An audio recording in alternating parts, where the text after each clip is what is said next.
Hello, my name's Rob and welcome to Swift Slots. Now, some of you may know that my personal slot car racing genre is rally racing, and I race rally in South Wales where I live in a little town called Abergavenny.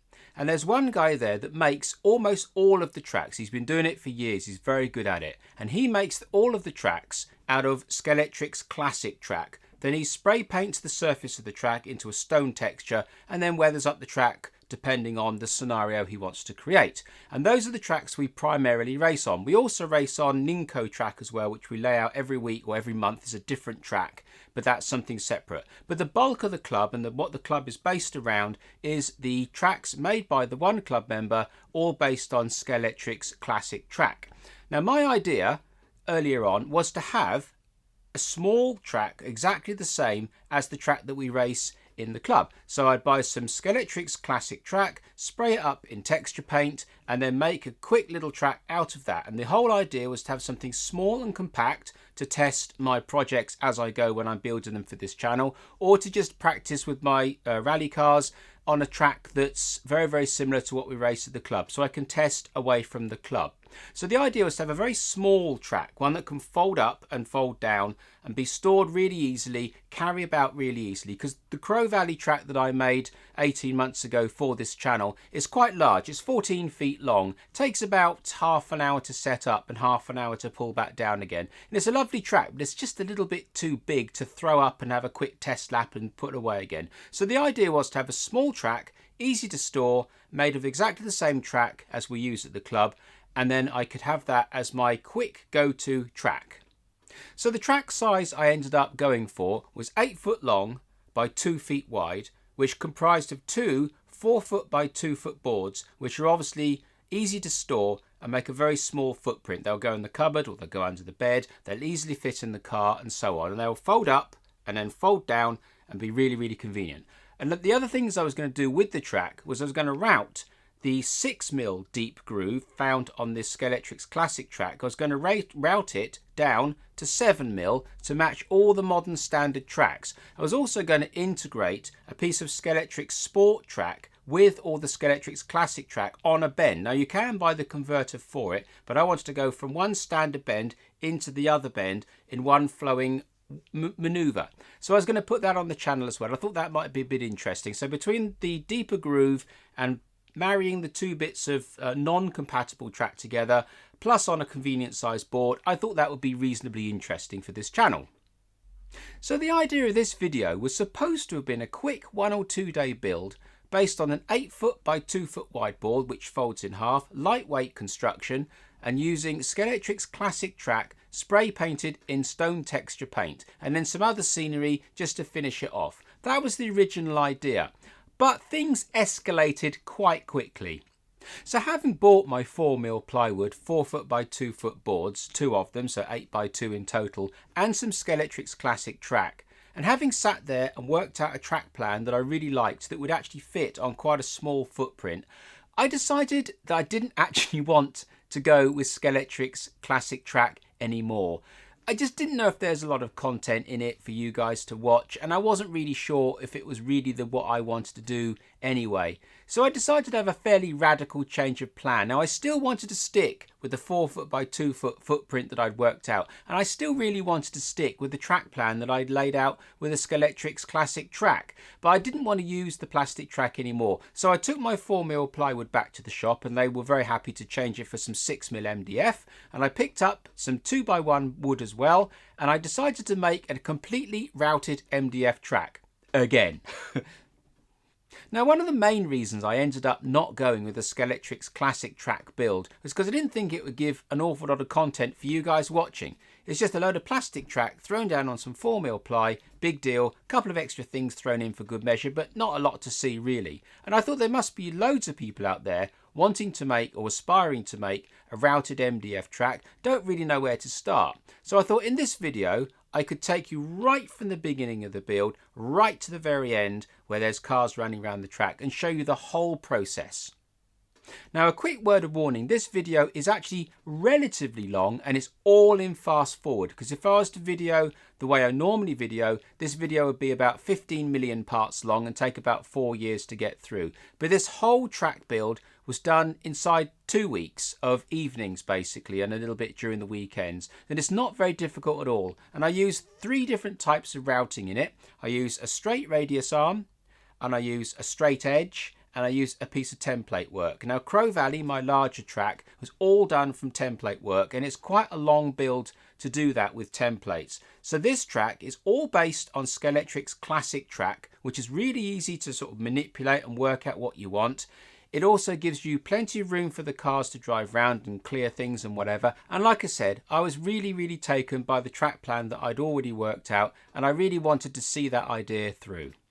Like I say, I think this video's got a lot more content to it than just chucking down some plastic track on a couple of small boards. And all the tools I'm using can be bought from your local tool merchant, and all the wood can be bought from your local wood merchant. And all the paint I'm using is standard domestic interior or exterior paint or Tamiya modelling paint. So as I said, this is the whole track build from start to finish, and because of that, it's all in fast forward. It's about 15 to 20 minutes long, so get yourself a cup of tea, make yourself comfortable, and let's get on with making this new track.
So that's it. That's the completion of my small, compact, little MDF routed test track. Now, could I have got more track in the space?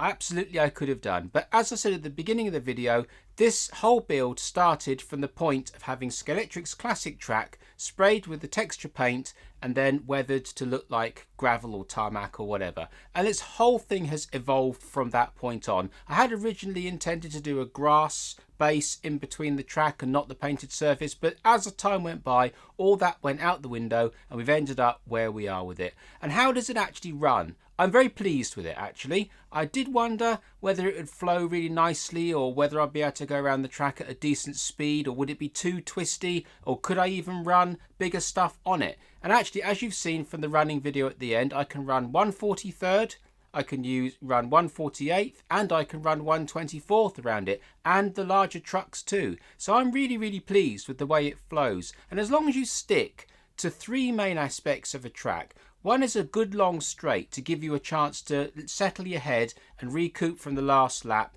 so you can get yourself ready to go into the next lap.